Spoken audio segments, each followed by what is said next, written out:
mesdames et messieurs. Beaucoup de gens se posent la question de savoir « Et si j'achète un stylo plume et que la plume a des problèmes, je fais quoi ?»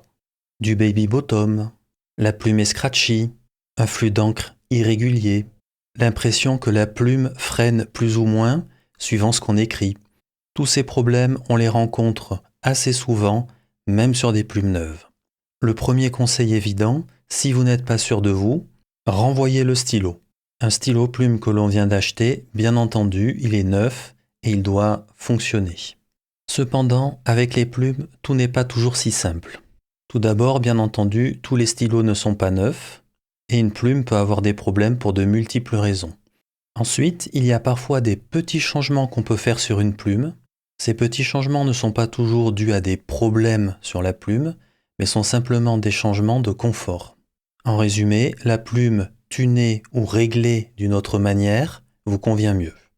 Pour mettre un cadre à la vidéo, nous ne nous intéresserons ici qu'aux plumes dites standard, on va dire de extra fine jusqu'à, si vous voulez, triple B. La raison pour laquelle j'exclus toutes les plumes de type flex, stub, oblique, etc. est que même si certains points présentés dans cette vidéo peuvent s'appliquer dans ce cadre-là, certains autres points ne doivent pas l'être. Même si les conseilleurs ne sont pas les payeurs, j'aimerais quand même vous donner un ou deux conseils qui n'ont pas grand-chose à voir avec la plume en elle-même. D'abord, ne vous lancez pas sur une plume à 400 €. Commencez d'abord par acheter quelques plumes vraiment pas chères, du type des Kaigelu à 1 € et quelques, et quoi qu'il arrive, restez toujours calme, concentré, prenez votre temps. S'il vous faut 2 heures pour tuner une plume, prenez 2 heures. N'hésitez pas à vous entraîner sur les plumes pas chères, comme les plumes Kaigelu. Faites par petites touches et passez votre temps à corréler entre ce que vous voyez à la loupe, les sensations d'écriture que vous avez et les modifications que vous avez faites par petites touches sur la plume. Je le redis, entraînez-vous sur des plumes pas chères. C'est normal de faire des erreurs. Ensuite, je ne suis pas un nibmeister. Et d'ailleurs, je ne travaille même pas dans le monde du stylo plume.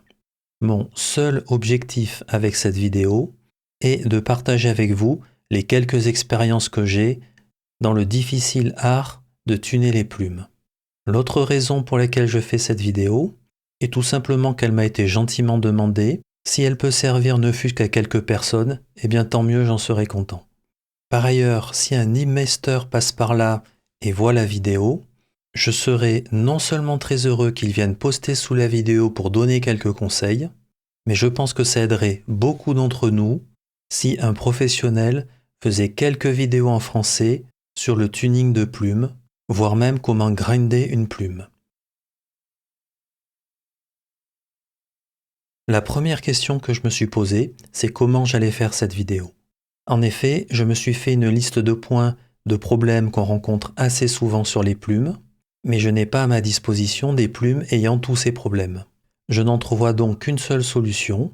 Je vais essayer de vous dessiner le problème qui est présent sur la plume, essayer d'expliquer quels sont les symptômes quand on écrit, puis je montrerai sur une vraie plume comment usuellement je résous ce problème-là.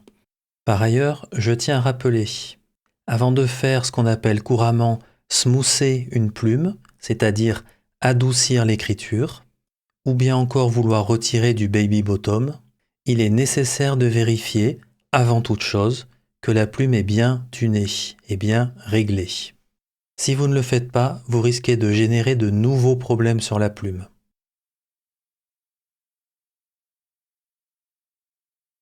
Commençons d'abord par le matériel qu'il vous sera nécessaire d'avoir. Le premier élément est bien entendu la loupe. Vous ne pourrez absolument rien faire sur des plumes si vous n'avez pas une bonne loupe. Donc ça, c'est une loupe qui permet d'avoir 3 grossissements suivant le nombre de loupes que vous mettrez. Donc si vous en mettez qu'une, vous êtes en x5. Si vous en rajoutez une, vous êtes en x10 et encore une en x15. Pour tous ceux qui, comme moi, ont de la presbytie, La presbytie, c'est vraiment un poison pour voir de près. C'est pour ça que personnellement, je vais jusqu'à x15 pour m'aider à voir de près au niveau de la plume.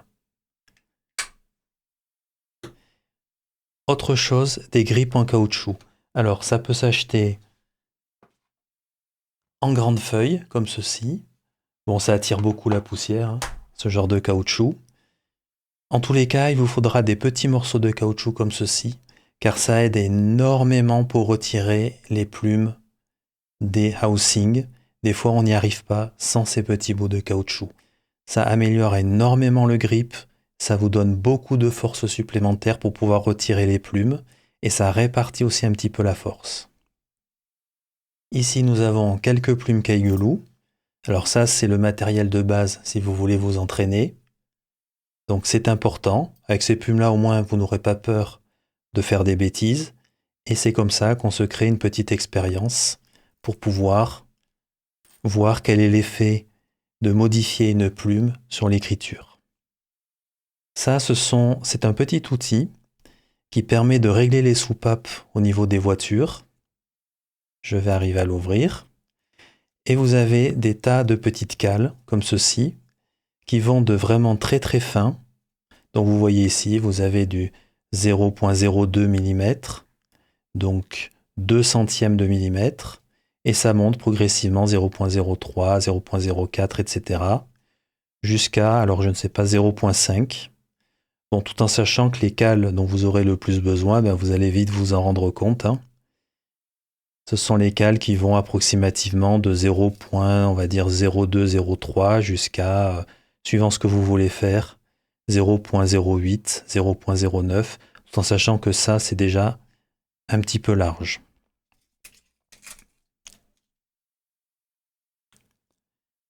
Et enfin, alors certaines personnes utilisent ce qu'on appelle des pads, qui sont des petits carrés comme ça, avec du papier à poncer dessus.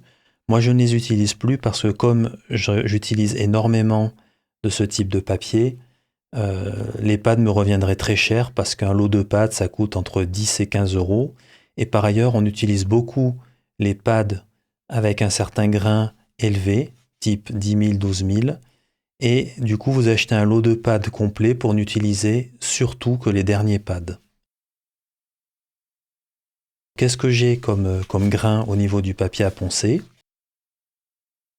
Alors, je n'ai plus de 7000, c'est pour ça que vous ne le verrez pas, mais d'habitude, j'ai du 7000, du 5000, du 3000, du 10 000 et du 12 000. Donc, 12 000, 10 000, 7 000, 5 000, 3 000. Donc ça répondra à la plupart des besoins pour tuner les plumes, pas pour les grinder, pour les tuner. Ensuite, il faut avoir une bonne lumière. Alors je vous montre ça comme exemple, mais en réalité, il faut avoir une bonne lumière, parce que si votre lumière est mauvaise, eh bien vous verrez mal la plume, vous verrez mal les détails de la plume à la loupe, et par ailleurs, vous perdez de la luminosité avec une loupe. Donc c'est très important d'avoir un excellent éclairage, et si possible, même la lumière du jour. Enfin, dernier point, vous pouvez aussi avoir, mais ça ce n'est pas obligatoire, une pierre à aiguiser. Alors celle-là, elle est de grains 7000 et 12000, donc ça peut être utilisé aussi pour les plumes, mais à mon avis, ça ne remplace pas complètement le papier à poncer comme celui-ci. Ceci étant, il m'arrive d'adoucir des plumes, parfois, à l'aide de cette pierre. Mais je le répète, ce n'est pas obligatoire de l'avoir. Donc quand on regarde en termes de matériel, il n'y a vraiment pas besoin de beaucoup de choses et tous ces éléments coûtent très peu cher. Dans cette partie de vidéo, nous allons regarder très simplement à quoi ressemble une plume avec son housing et un petit peu de convention de nommage pour qu'on s'entende sur quel mot on peut mettre sur quelle partie de plume. Alors ça, je l'appelle le housing. J'ai toujours beaucoup de mal à trouver le mot en français. En tous les cas, c'est un réceptacle de la plume et de ce que j'appellerais aussi le feed en anglais. C'est aussi peu évident de trouver le bon mot en français. Qu'importe, ceci sera le housing, ceci sera le feed, c'est-à-dire c'est ce qui amène l'encre à la plume. Donc on peut retirer la plume et le feed. Je tiens à vous faire noter que sur certains housings, il y a un sens qui va avec la plume et le feed. Vous voyez ici, je vais essayer de vous le montrer, il y a un petit plat.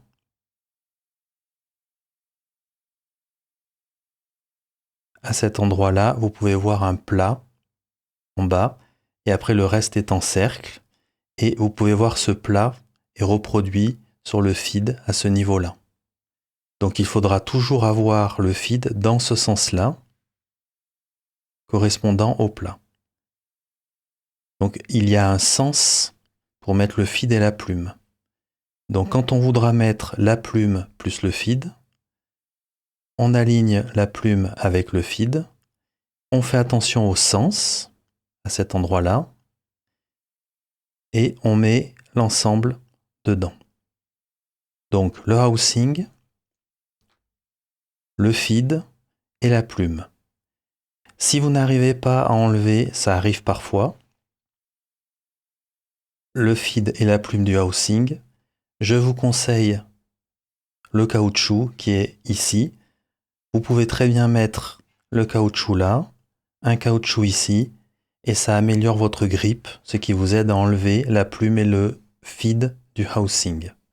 À noter, la meilleure manière de faire avec une plume standard, c'est de saisir le pouce par-dessus ici, le doigt en dessous. Vous vérifiez bien que les ailettes ne soient pas fragiles.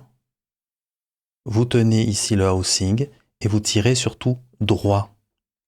Pourquoi droit? Parce qu'ici vous avez une toute petite tige. Si jamais vous commencez à aller dans tous les sens, droite, gauche, etc., essayez de le déchausser en faisant comme ceci, dans tous les sens, vous avez des chances de casser cette tige. Donc en général, on fait droit. Housing, feed. Sur la plume,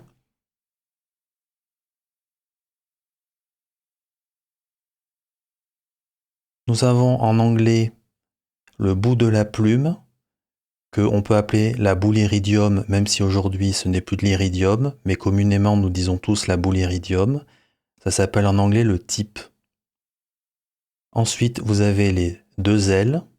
Donc c'est ce qu'il y a à droite et à gauche de la fente que vous voyez. Il y a une fente entre le trou et le tip qui est ici. Donc la fente ici s'appelle le slit, et je l'appellerai le slit, c'est en anglais. Ici vous avez les ailes, vous pouvez dire aussi les tines, à droite et à gauche, mais je dirais le plus souvent ailes, à cet endroit-là. Et ici vous pouvez, alors toutes les plumes n'ont pas un trou ici, mais on dira tout simplement que c'est un trou. Ici, la zone qui est ici, après le trou ou après le slit dans cette zone-là, c'est le corps de la plume. Je répète, boule iridium ou tip, les ailes ou tines, le slit, le trou et le corps. Juste une petite parenthèse à propos du trou au niveau de la plume. On entend souvent en anglais breather hole, ce qui pourrait se traduire par trou de respiration. On dit souvent que c'est un trou qui permet d'amener l'air. Commençons par le premier cas.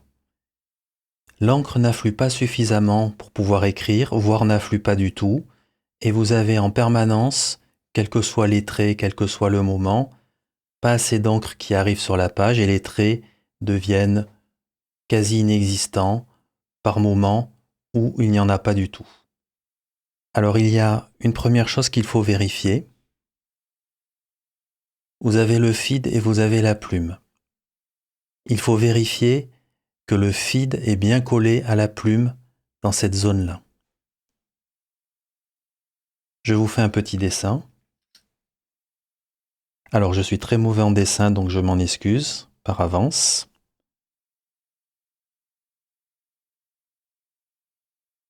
Je dessine la plume.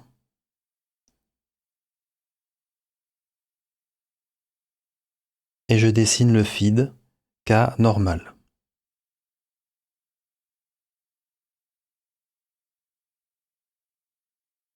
Et ici, vous allez avoir les ailettes du feed. Voilà, ici, nous avons le feed qui est bien collé à cet endroit-là, à la plume. Donc là, c'est un cas qui est correct, tout va bien. Et il va se produire le cas où par contre, vous allez avoir la plume qui est comme ceci et le feed qui est comme ceci.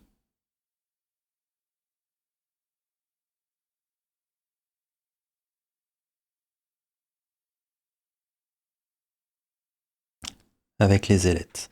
Et là, vous voyez, il y a un espace. Et ça n'est pas OK. Ça, il faut le corriger. C'est ce qui fait que l'encre n'arrive pas lorsque vous voulez écrire. Alors, comment est-ce qu'on corrige ce genre de choses? Eh bien,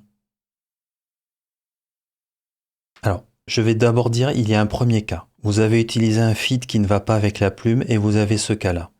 Je vais écarter ce problème-là, qui est un petit peu différent. Je reste dans le cas où vous avez le feed qui va avec la plume et le housing. Dans ce cas-là, il faut arriver à recoller la plume sur le feed. De manière générale, le feed n'est pas souple, ce n'est pas quelque chose qui va bouger. Il est complètement intégré dans le housing. Donc ce qui doit bouger, ce qui doit être modifié, c'est la plume. Et une manière de faire ceci, donc si vous avez de l'espace ici entre la plume et le feed, eh bien c'est vous appliquez votre doigt ici pour bien maintenir et vous appuyez sur la plume comme ceci jusqu'à ramener la plume sur le feed. Si jamais vous n'y arrivez pas bien entendu de cette manière-là, vous pouvez le faire comme ceci, mais il faut que vous fassiez très attention, que vous alliez très doucement, car il ne faut pas non plus aller trop loin. Si vous allez trop loin, bien entendu, il faudra faire l'inverse. Faites attention par ailleurs où vous fléchissez la plume, il ne faut bien entendu pas la plier dans un sens ou dans un autre. Il faut que ce soit toute une partie de la plume qui progressivement se courbe. Quand est-ce que ce genre de cas se produit? Par exemple, typiquement, vous avez écrit avec une plume qui n'est pas une plume flex, mais qui est un petit peu souple, et vous avez voulu vous amuser à faire du flex.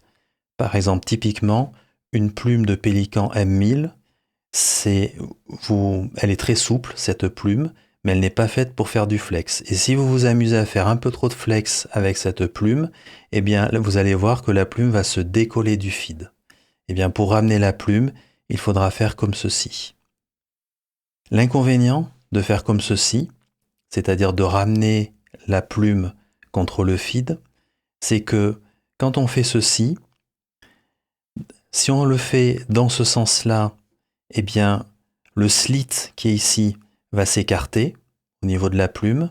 Et si vous le faites dans ce sens-là pour recoller la plume vers le feed, c'est l'inverse, le slit va s'amenuiser. Or, l'encre va passer au niveau du slit. Donc, si c'est parce que vous avez fait trop de flex avec une plume, le fait de ramener la plume sur le feed ne va pas changer grand-chose en théorie au niveau du slit, c'est juste que la plume reprend sa place normale.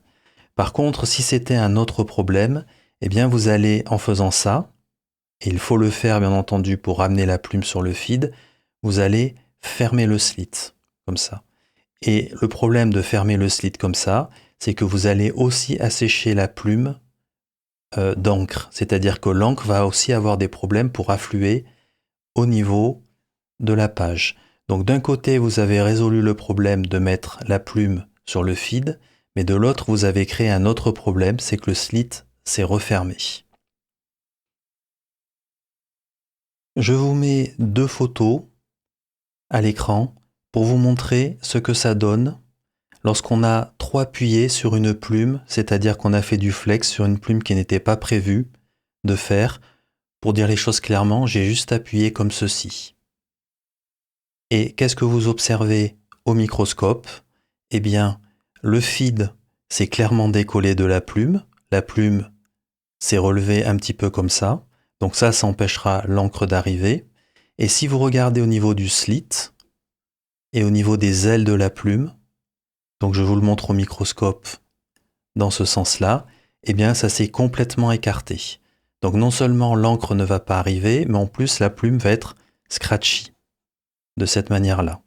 Donc pour résoudre ce problème, il faut commencer par recoller la plume vers le feed, comme ceci.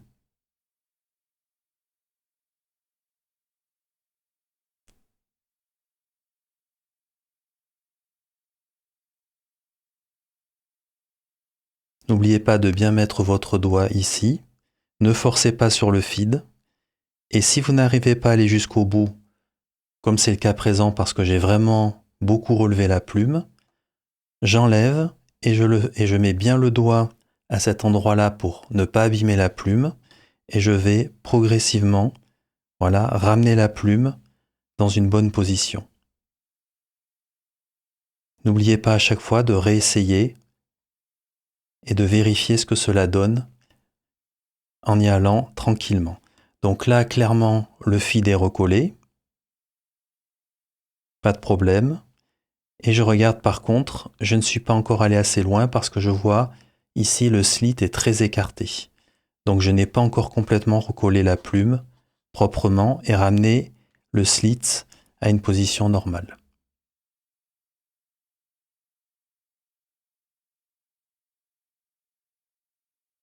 Comme je le disais, le slit ne reviendra pas toujours en position normale, peut-être qu'il sera trop serré à la fin. Donc allez-y tranquillement, pas la peine de forcer. Et faites attention en particulier si c'est une plume en or, parce que les plumes en or sont beaucoup plus malléables que les plumes en acier, et vous allez arriver beaucoup plus rapidement à la fléchir. Donc avec une plume en or, allez-y très doucement, ça fléchit très très vite, ce qui est beaucoup moins le cas d'une plume en acier. Voilà, ici c'est beaucoup mieux.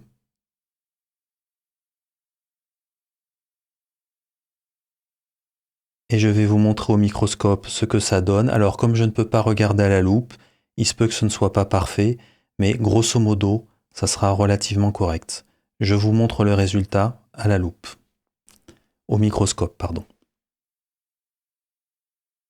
Comme vous pouvez le voir sur les deux photos au microscope, la plume est maintenant recollée au feed et le fait d'avoir appuyé sur la plume de façon à la ramener vers le feed a complètement resserré le slit, resserré les deux ailes.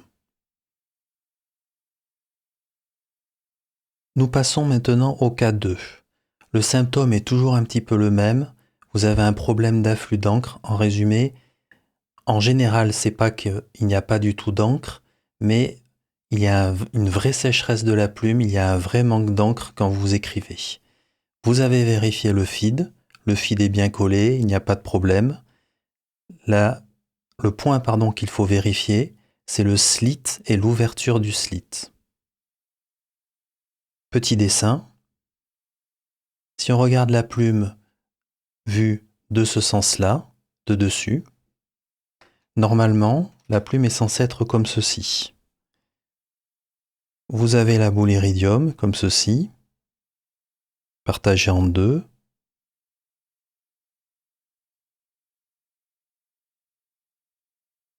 Voilà le contour de la plume. Et vous êtes censé ici avoir un très léger petit espace qui peut aller souvent d'ailleurs en s'élargissant un petit peu. Voilà.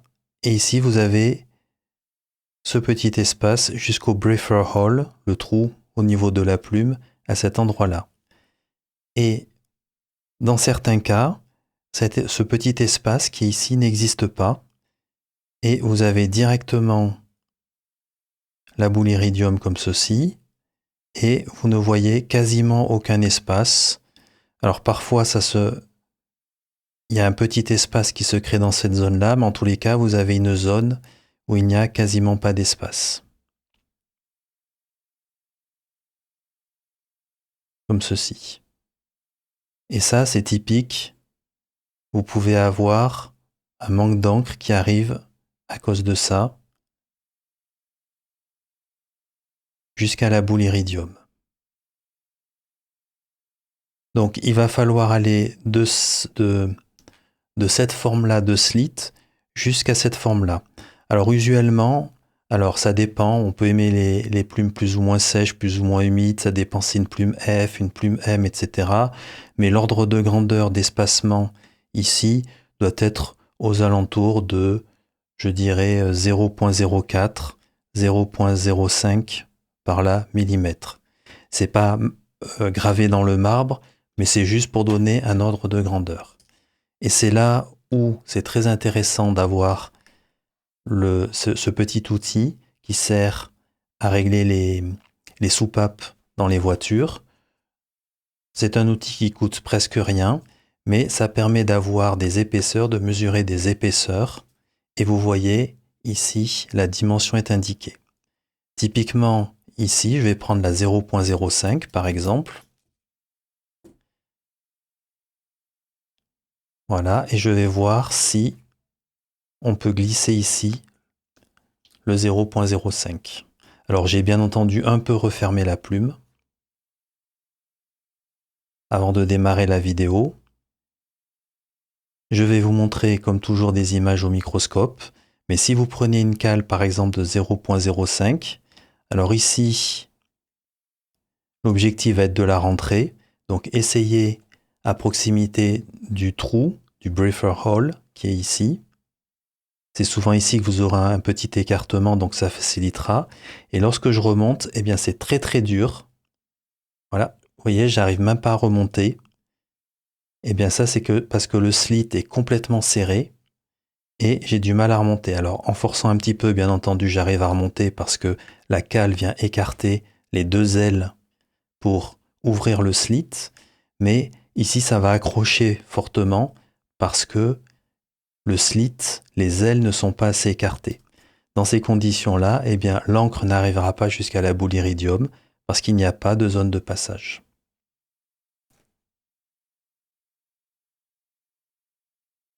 Alors, pour résoudre ce problème-là,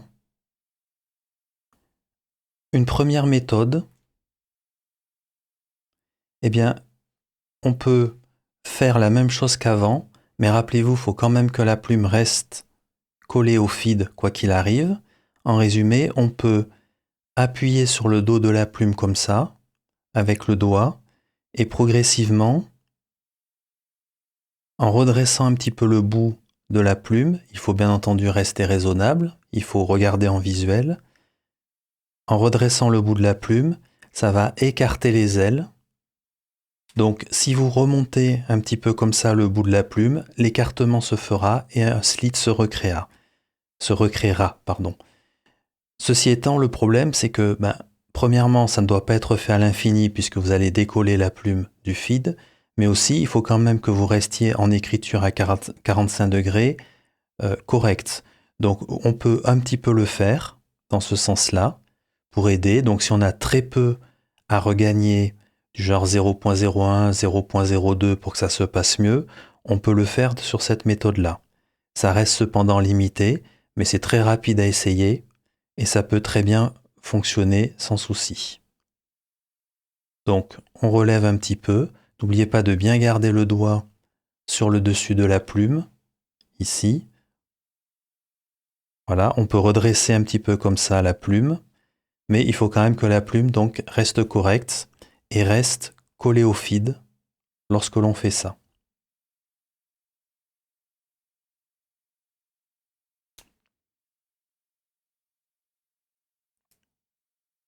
Voilà, donc si ça fonctionne parce que vous aviez très peu à regagner, eh bien c'est tout bon, vous pouvez rester comme ça. Il faut bien entendu après essayer la plume et écrire pour voir si tout va bien, mais c'est une méthode qui fonctionne très bien et que beaucoup de gens utilisent.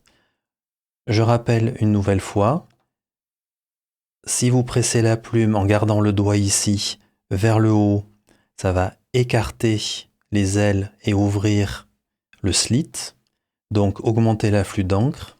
Et si vous faites dans l'autre sens, comme ceci, eh bien c'est l'inverse, ça va resserrer les ailes, réduire le slit et réduire l'afflux d'encre. Donc ça peut se faire, mais ça reste tout de même un petit peu limité, car il faut quand même garder la boule iridium correctement orientée. Mais c'est très efficace et ça fonctionne très souvent.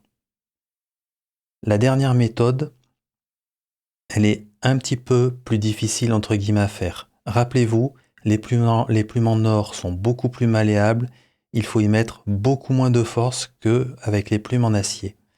Une autre méthode pour écarter au niveau du slit, eh bien ça peut être typiquement, vous prenez une cale un petit peu plus épaisse. Typiquement ici, on a vu le 0,5. Alors, pour rappel, c'est une bonne manière de mesurer au niveau du slit, à cet endroit-là. Donc là, on voit que c'est toujours très serré, malgré le fait que j'ai un petit peu redressé la plume. Je peux encore le faire un petit peu. Voilà, elle est un petit peu redressée. Alors normalement, il faudrait prendre une loupe et bien entendu vérifier avec la loupe, notamment au niveau de la boule iridium, qu'on n'a pas écarté les deux bouts, les deux côtés de la boule iridium. Mais quoi qu'il en soit, vous pouvez vérifier que votre slit est à peu près correct. Vous reprenez par exemple une cale de 0,05 et vous vérifiez comme ceci. Alors déjà c'est mieux parce que je peux passer un peu mieux la cale de 0,05, mais ça accroche encore fort et clairement ce n'est pas assez ouvert, en particulier dans la zone qui est ici, un peu vers le bout de la plume, ça accroche trop la cale. En résumé, il va falloir ouvrir encore un petit peu. Donc je peux encore un petit peu faire. Toujours délicatement, tranquillement, sans forcer. Il ne faut pas plier la plume, surtout pas. Certains le font sur leur ongle, entre parenthèses, comme ceci. On vérifie toujours qu'on n'a pas décollé le feed, que l'angle ne devient pas complètement fou pour écrire avec la plume. Là, on est toujours bien. Le feed est bien collé. La plume semble tout à fait correcte. On réessaie la cale.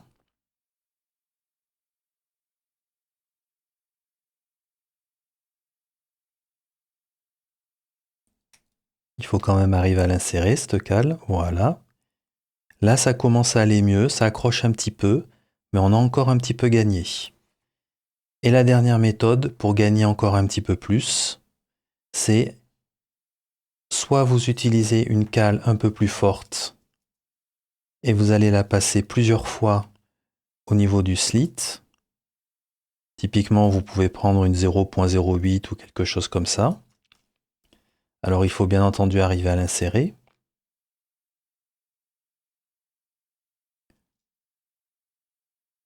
Alors, si vous n'arrivez pas à insérer la 0,08, vous en prenez une inférieure. Voilà, c'est juste pour un petit peu forcer l'espace à se créer. Donc ça, c'est une première possibilité. Par exemple, je prends le 0,07. Voilà, j'arrive à l'insérer. Et là, du coup, on va la passer plusieurs fois dans la zone qui est ici pour essayer de réouvrir un peu la zone. Sinon, il faut prendre les deux ailes comme ceci et surtout bien symétriquement élargir un petit peu comme ça en forçant. Il ne faut surtout pas appuyer vers le bas, surtout pas appuyer vers le haut. On verra dans un autre cas ce que ça risque de produire et comment réparer ce genre de problème. Voilà. Par contre, sur une plume en acier, c'est très difficile de réécarter comme ça. Mais on voit qu'il y a un espace qui se crée et on tient un petit peu, il faut arriver un petit peu à déformer la plume. Pour information, si vous devez resserrer le slit parce qu'il est beaucoup trop large, eh bien, il faut faire l'inverse. Et là, je vais vous montrer comment est-ce qu'on fait. Mais ça, il faut être un petit peu délicat. On va aller croiser ici, comme ceci. Je vais essayer de vous montrer. On va aller croiser, on va passer l'un par-dessus l'autre. Regardez. Là, j'ai l'un par-dessus l'autre et vice-versa. on va faire un coup en haut, un coup en bas. Donc là, je passe l'aile droite par-dessous et je comprime bien en bout de la plume. Ne comprimez pas ici parce que vous allez déformer la plume. Donc faites-le bien en bout de plume et vous allez faire un coup en haut, un coup en bas et vous allez resserrer complètement le slit qui est ici. Par contre, vous allez désaligner la boule iridium. Je vous montrerai après comment les réaligner. Donc, au niveau de la méthodologie, il faut écarter comme ceci ou utiliser une cale et la passer à de nombreuses reprises jusqu'à ce qu'on arrive à élargir le slit. Ceci étant, la méthode la plus rapide et la plus efficace, c'est bien entendu de jouer de cette manière-là quand on peut. Je vous mets les images du microscope à l'écran et là vous pouvez voir que clairement le slit est ouvert. Si vous regardiez avec une loupe comme je l'ai fait, vous verriez que vous pouvez voir très légèrement à travers de la plume si vous regardez au niveau du slit. Troisième cas, vous pouvez de nouveau dans ce cas-là avoir des petites sécheresses d'encre, manquer d'encre quand vous écrivez. Alors juste à cause de ce cas-là, je vais modifier mon dessin qui est ici. En fait, bien entendu, la plume est censée être plus longue que le feed. C'est moi qui dessine très mal. Donc la plume est censée aller, voilà, plus loin dans cette zone-là. Avec la boule iridium ici. Pourquoi je modifie le dessin? Car tout simplement, ici nous avons un problème de positionnement du feed dans ce cas-là. Alors, ça paraît bête comme ça, mais ça m'est arrivé sur des stylos neufs où la plume était mal insérée au niveau du feed. En résumé, justement, on se retrouvait avec un feed qui était trop loin, donc la boule iridium, la plume,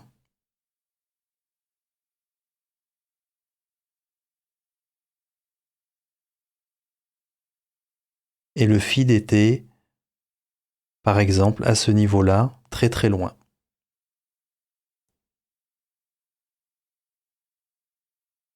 Alors ceci, typiquement, ça peut arriver quand la plume, typiquement, vous arrive comme ceci.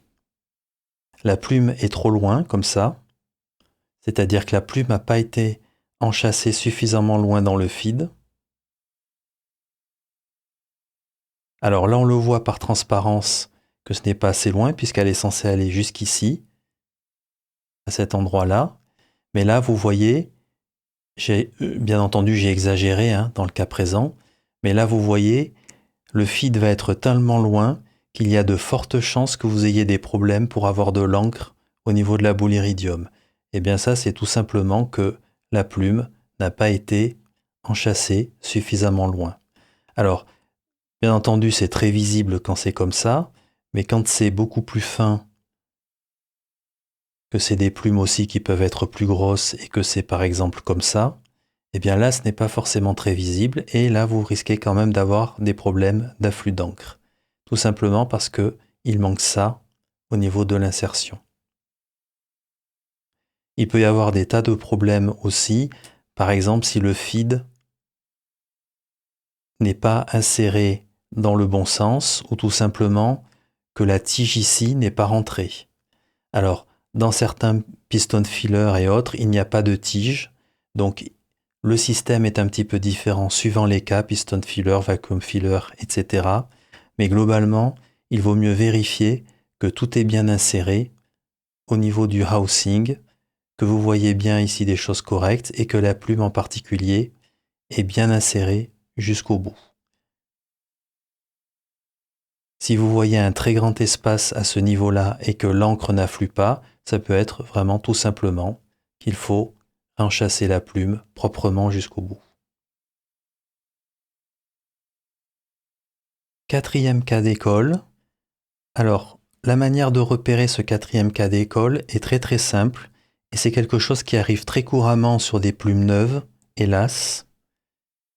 Ou alors, vous venez de manipuler la plume pour faire par exemple le K1 ou le K2 ou le K3 ou bien d'autres choses. Et lorsque vous passez, alors c'est très facile à repérer, vous faites comme ceci, c'est scratchy, vous faites comme ceci, c'est doux. Ou l'inverse, vous faites comme ceci, c'est scratchy, et vous faites comme ceci, c'est doux. Eh bien c'est très simple, c'est que il y a un côté de la boule iridium qui s'est relevé et l'autre qui est abaissé par rapport à l'autre, ou vice-versa. Et là, c'est très simple de savoir, c'est que si c'est scratchy comme ça, eh bien, c'est cette partie-là de boule iridium qui s'est abaissée. Ça veut dire qu'en fait, par-dessous, elle dépasse, donc ça scratch et ça gratte le papier. Ou vice-versa, si c'est ce côté-là qui s'est abaissé par rapport au côté droit, eh bien, ça va être scratchy de ce côté-là.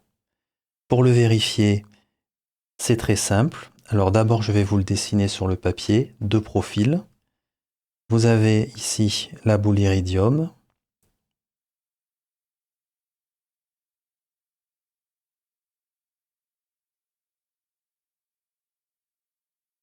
La plume. Et vous avez quelque chose qui dépasse comme ceci. Donc de profil, ça donne ça. Et tout simplement, vous avez une boule iridium qui est plus basse que l'autre. Donc forcément, en allant dans un sens, ça va être scratchy. En allant dans l'autre sens, ça va être doux. Alors, usuellement, comment est-ce qu'on le regarde? Alors, en règle générale, on ne le regarde pas tellement de profil, parce que le problème de regarder une plume de profil avec une loupe, c'est qu'il y a un effet 3D, et il suffit d'avoir un tout petit peu d'inclinaison, et on va tout de suite voir apparaître la boule iridium plus basse ou plus haute, alors que ce n'est pas le cas. En règle générale, on essaie plutôt de regarder, je vais vous expliquer pourquoi, la boule iridium de cette manière-là.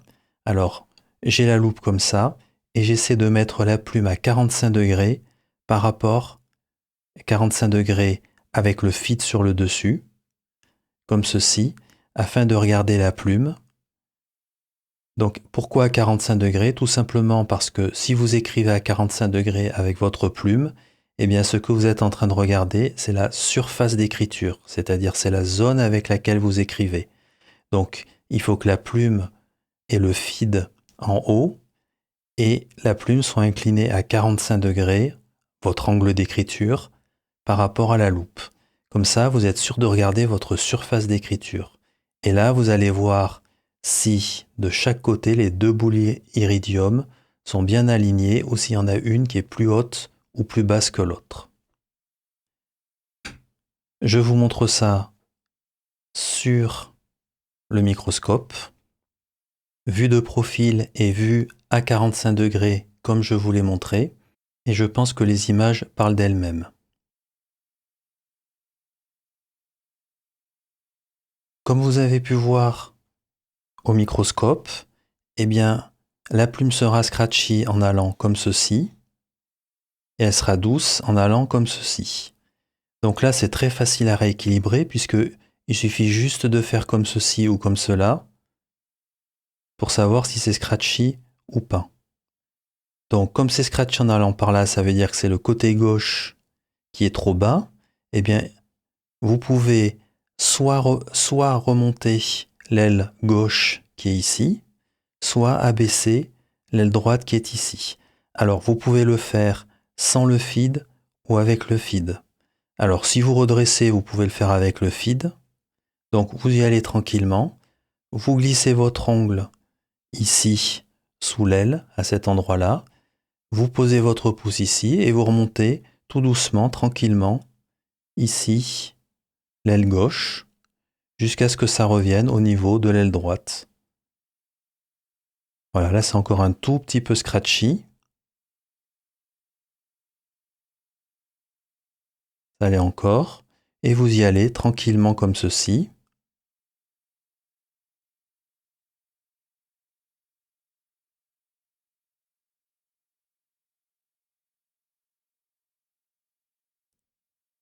Vous pouvez aussi, bien entendu, pousser à cet endroit-là, mais là, en général, il vaut mieux le faire sans le feed.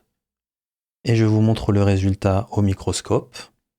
Voici le résultat avec la vue de profil et la vue à 45 degrés. Sur cette vue à 45 degrés, la zone d'éclairage est exactement la zone avec laquelle vous allez écrire. Dans le cas présent, il n'y a plus, dans la zone où vous allez écrire, de désalignement entre les deux parties de boule iridium. Pour rappel, après avoir fait ceci, vérifiez aussi toujours que le feed est bien collé à la plume. Alors, nous arrivons au cas 5, et autant les cas 1 à 4 sont souvent montrés ou expliqués dans beaucoup de chaînes YouTube, le cas 5 par contre ne l'est pas souvent. Et pourtant, il est de première importance car ça fait vraiment partie des choses qui peuvent aggraver, par exemple, une réparation de type baby bottom ou simplement vouloir adoucir une plume. Et c'est un cas auquel il faut vraiment prêter attention et on n'y pense pas toujours. Au niveau de la boule iridium, ici, normalement les deux parties de la boule iridium, gauche et droite, doivent être approximativement joints. Il peut y avoir un tout petit espace, mais ils doivent être très proches. Et ceci est vrai à la fois sur le dessus de la plume et sur le dessous de la plume, plus ou moins.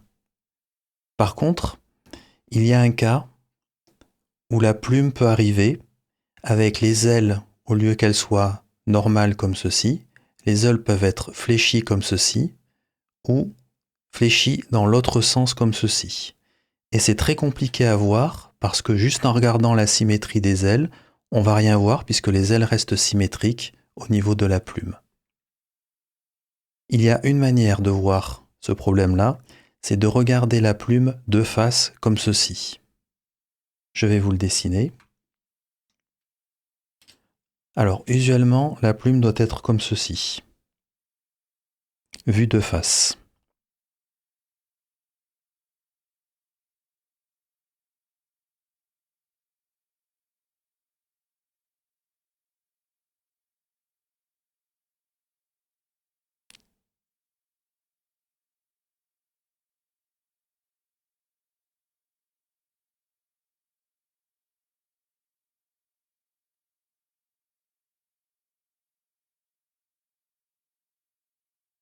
Voilà, mon dessin n'est pas forcément très joli, mais vous voyez ici que au niveau, je vais dessiner comme ça. Voilà, il y a la plume et on regarde la plume de face.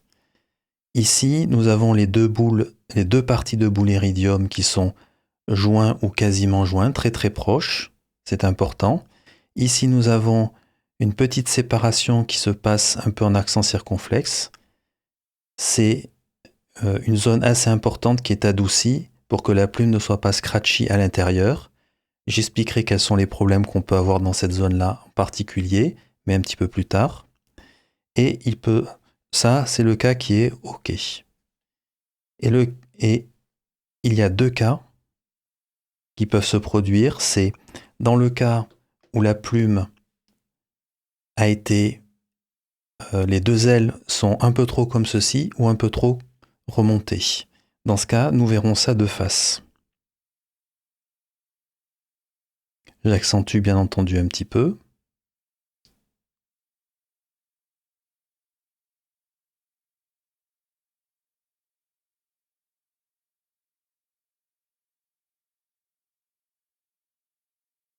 Et si c'est dans l'autre sens, nous allons voir la chose suivante. J'accentue toujours.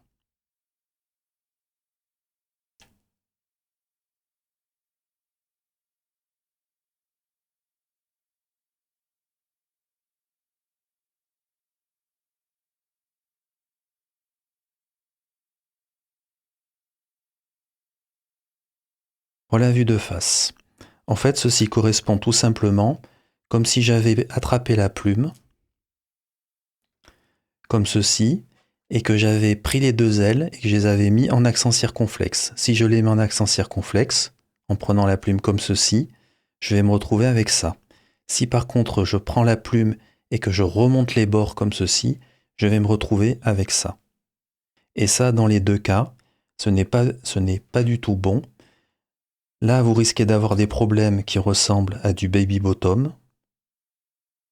Alors, quand on a ce type de problème, ça peut ressembler à du baby bottom, c'est-à-dire avec des hard start.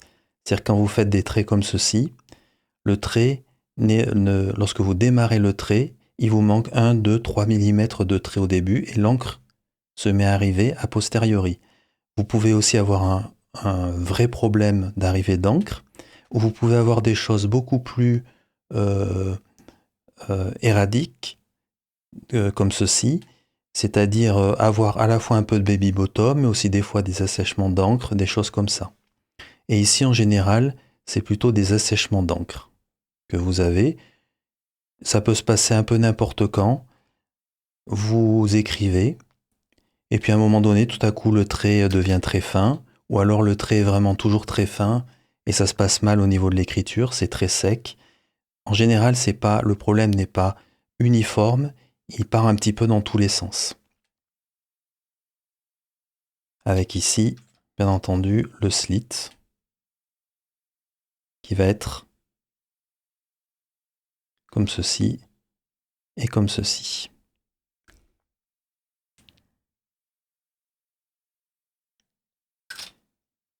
Alors ça, c'est un problème auquel il faut vraiment veiller. J'ai vu ce problème-là, en fait, relativement de nombreuses fois sur des plumes. C'est pas ultra courant, mais ce sont des problèmes vraiment embêtants à détecter si on n'est pas averti. Et ça peut ressembler à du baby bottom. Et donc le premier réflexe des gens va être de prendre du papier à poncer et juste un petit peu polir la zone. Sauf qu'en fait, c'est catastrophique, on aggrave la situation, parce qu'en fait, en prenant le papier à poncer, eh bien, on va poncer une zone qui est à l'intérieur, ici, de la boule iridium. Et donc, si on n'avait pas de baby bottom initialement, eh bien, à la fin, on va vraiment en avoir, alors que le problème était autre. Et de même ici, ça n'a aucun sens, parce que vous allez poncer, en fait, une zone qui est un petit peu extérieure, mais en plus, vous allez retirer de la boule iridium et potentiellement retirer, justement, cette zone qui est ici, qui est très importante pour que la plume ne devienne pas scratchy. Donc en fait, vous pouvez aller jusqu'à rendre la plume scratchy. Pour corriger ce problème-là, c'est très très simple. Donc vous regardez à la loupe la plume comme ça, vous constatez qu'il y a un de ces deux cas-là, eh bien vous saisissez la plume et vous la, petit à petit, tout doucement, donc dans la zone qui est ici, au niveau du slit, vous allez progressivement remonter les deux ailes, tout doucement, ou les abaisser, suivant le cas dans lequel vous êtes. Et il faut que vous le fassiez le plus symétriquement possible, afin de ne pas avoir une aile plus pliée que l'autre. Donc il faut rester symétrique. Quoi qu'il arrive, vous vérifiez à chaque fois sur le bout ici, jusqu'à ce que vous vous retrouviez dans cette configuration-là. Je vous montre ça, tout ça, au microscope tout de suite. Dans les photos au microscope, vous pouvez déjà voir une plume normale vue de face, et vous voyez la découpe sur les deux côtés est parfaitement parallèle. Ça, c'est le cas normal. Le cas anormal, je vous le montre maintenant au travers de cette plume. Alors comme j'ai recréé le problème pour vous le montrer, j'ai un petit peu forcé exprès pour qu'on le voit vraiment très bien. Mais parfois, ça peut être nettement plus subtil. Au passage, je vous montre aussi des vues microscope, donc de face, et puis aussi de dessus et de dessous. Si vous ne regardez que de dessus, vous ne verrez pas forcément quelque chose, juste peut-être que le slit est un petit peu serré, et si vous ne regardez que de dessous, vous risquez de vous dire au contraire que le slit est trop espacé.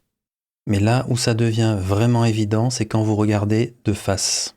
Par contre, si vous regardez à la fois au-dessus et en dessous de la plume, vous pouvez avoir des suspicions qu'il y a ce problème. Dans le cas présent, vous pouvez voir que l'espace est trop important sur le bas, c'est-à-dire sur la zone d'écriture de la plume, et c'est trop resserré en haut. On est un peu sur une forme de triangle. Et bien ça, typiquement à l'écriture, si ce n'est pas trop fort évidemment comme ici, ça va un peu ressembler à du baby bottom, avec des moments en plus peut-être un peu de sécheresse d'encre, de plume. Ça peut aussi un petit peu partir dans tous les sens. Comme je l'expliquais, vous pouvez aussi avoir très bien le triangle dans l'autre sens, complètement serré en bas de la plume, dans la zone où vous écrivez, et écarté, trop fortement écarté en haut de la plume. Dans le cas présent, je vous montre comment redresser la plume. Alors, il y a trop d'espace en haut, donc il va falloir le réduire. Donc il faut appuyer de chaque côté ici sur les ailes pour arriver à réduire ici le trou et ouvrir un petit peu de ce côté-là parce que c'est trop serré. En résumé, il faut donc appuyer comme ceci vers le bas afin d'ouvrir en haut et de fermer en bas. Donc ça veut dire que les ailes doivent être abaissées de cette manière-là.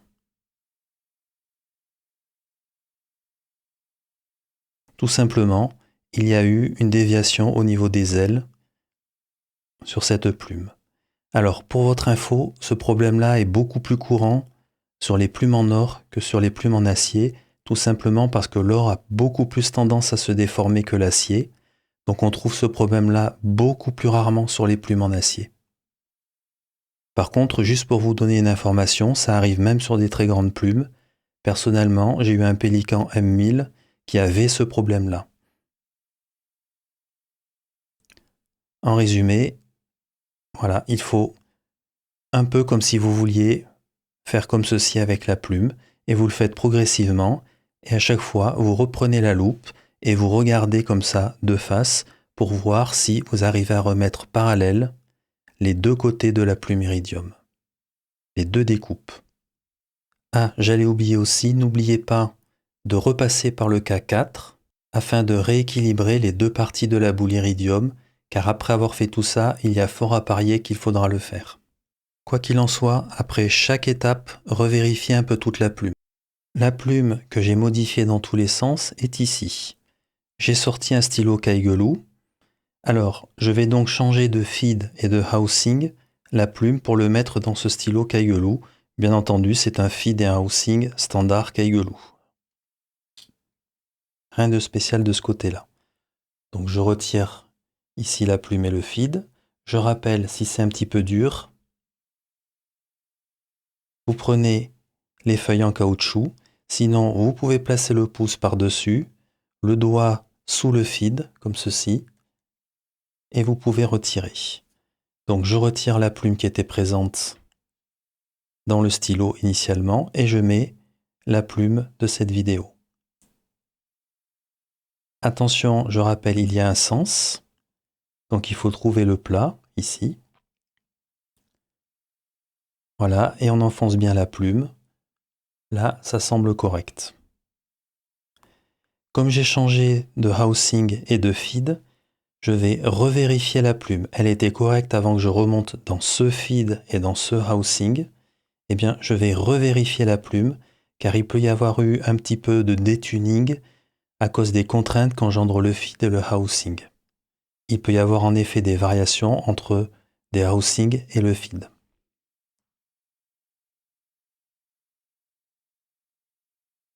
Alors effectivement, on voit que le fait de monter dans ce feed et dans ce housing, il y a eu un très léger écartement, comme ceci, de la plume, et il y a un petit peu d'espace au niveau de la boule iridium, un petit peu trop à mon avis. Donc ça n'est pas très difficile à rectifier. Je retire la plume, et pour diminuer l'espace au niveau de la boule iridium, je fais comme je vous ai montré. J'appuie un petit peu, comme ceci, et je re-regarde avec la loupe en remontant.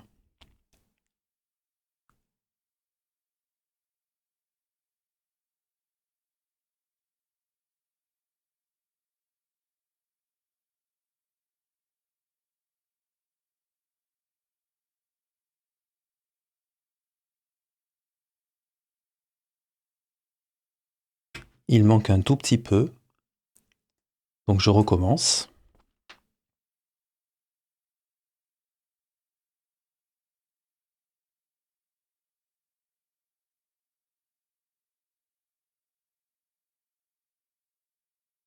Là, ça devrait être pas mal. Je remonte et je revérifie tout sur la plume.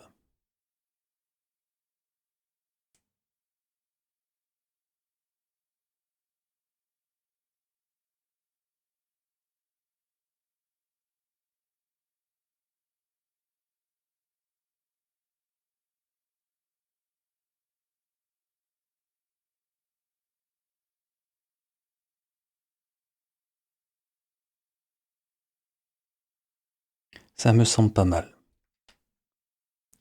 Je vous montre au microscope à quoi ressemble la plume, ce qui va nous amener tout doucement au test d'écriture.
Avant d'ancrer la plume, je fais un dernier petit test rapide. Juste je passe la plume comme ceci, avec mon angle d'écriture, et je vérifie que ça n'accroche pas le papier. Dans le cas présent, c'est très très doux. Juste, je monte un petit peu l'angle, je fais pareil. Je descends un tout petit peu l'angle, je fais pareil. Et je tourne très légèrement le stylo de chaque côté. Ça me semble pas mal. Ça a l'air très doux. Je passe donc à l'ancrage du stylo.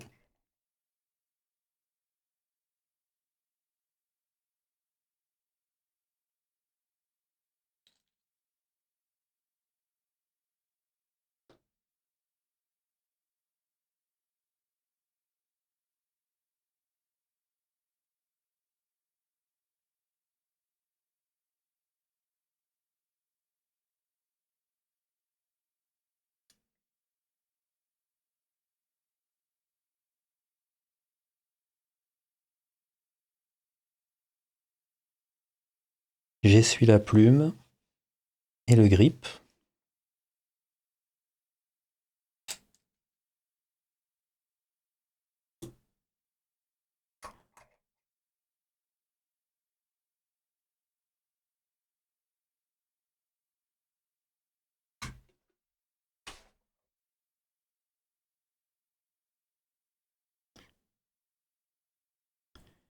On fait revenir l'encre parce que j'ai complètement essuyé la plume.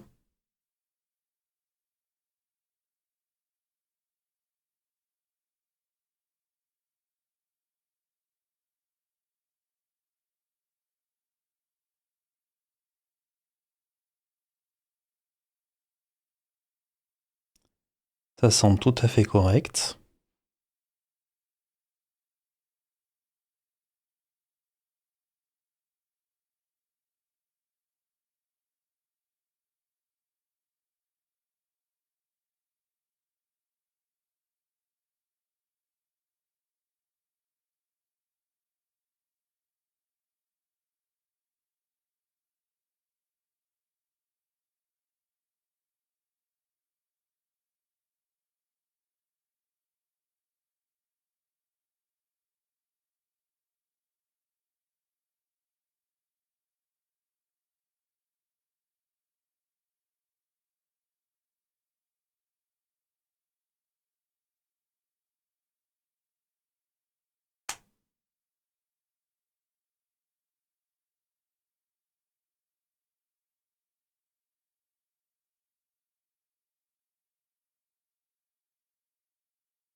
C'est très doux, ça fonctionne très bien.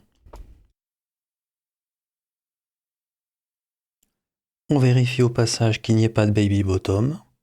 Pour ceci, quelques petits traits comme ça.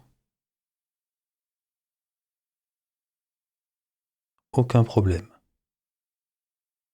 Le flux d'encre est très bon.